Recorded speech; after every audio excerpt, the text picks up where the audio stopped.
The final colonial war was the French and Indian War, which is a name given to the American theater of a massive conflict involving Austria, England, France, Great Britain, Prussia, and Sweden called the 7 Years' War. The conflict was played out in Europe, India, and North America. In Prussia, the English and the French battled for colonial domination in North America, the Caribbean, and in India.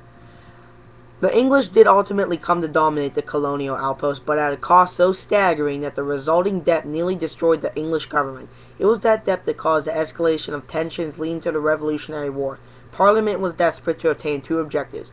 First, to tax the colonies to recover money expended on the battle over North America, and second, to restore the profitability of the East India Company in an effort to recover money spent on the battle over India. The French and Indian War, as it was referred to in the colonies, was the beginning of open hostilities between the colonies and Great Britain.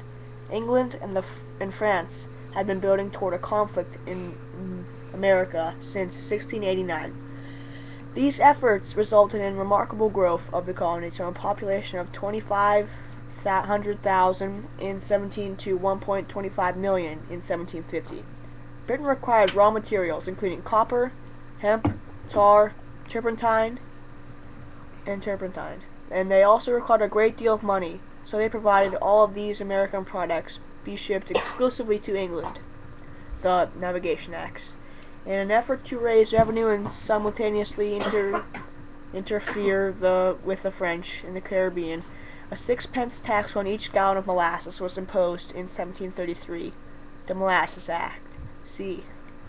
Enforcement of this regulation became difficult, so the English government established extensive customs services and vice admiralty courts empowered to identify, try, and convict suspected smugglers. These devices were exclusive and superior to the colonial mechanisms of justice.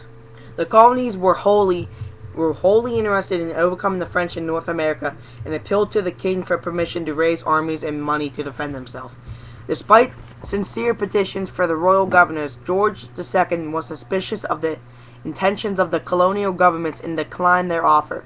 English officers in America were also widely contemptuous of colonies who volunteered for service.